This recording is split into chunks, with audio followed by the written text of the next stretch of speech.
ফোনটা দে তো, আমার ফোনে নেটওয়ার্ক নেই। এই নাও। আরে বাহ, আইফোন! মনে হচ্ছে অন্য বাড়ি থেকে ভালো টাকা নিচ্ছিস। মানে? মানে এই বাড়িতে কাজ করার পরে তো তুই পাশের ওই দোতলা বাড়িটাতেও কাজ করতে যাস, তাই না? না দিদি, আমি ওখানে কাজ করি না, ওই বাড়িটা আমার। হ্যাঁ, ওই দোতলা বাড়িটা তোর? হ্যাঁ দিদি, তুমি কাউকে বলো না, আমি ওই বাড়িরই বউ। কিন্তু ওই বাড়িটা তো অনেক বড়, আর ওই বাড়িতে তো সবকিছুই আছে। তুমি এই কাজ করছো কেন তাহলে?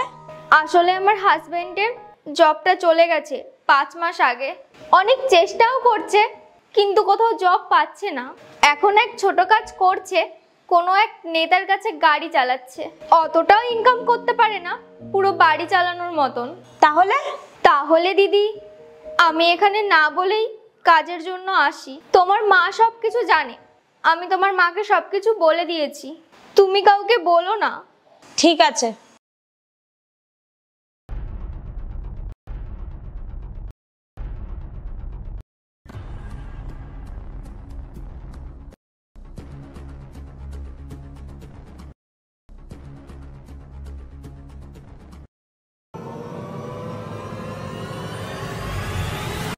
দিদি, তুমি এইটা খুঁজছিলে না তো?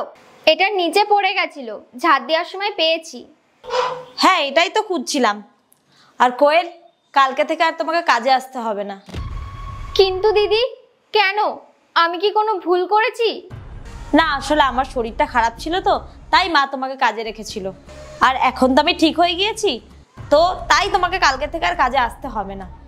কিন্তু দিদি, আমি তো তোমাকে বলেছিলাম আমি কাজটা কেন করছি। আমি অনেক বড় প্রবলেমে পড়ে আছি দিদি। সরি, তুমি চলে যাও, কাজ তো সব হয়ে গেছে। ঠিক আছে।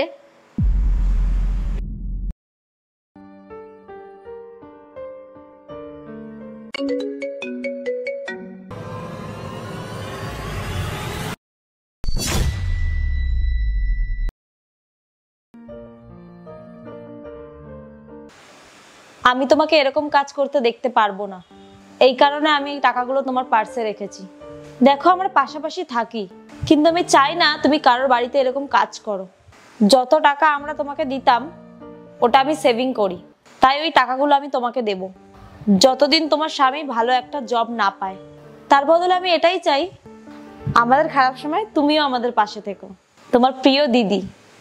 দেখো, মানুষের ভালো সময় পাশে থাকো আর না থাকো, খারাপ সময় পাশে থাকার চেষ্টা করো। কেমন লাগলো জানাবেন।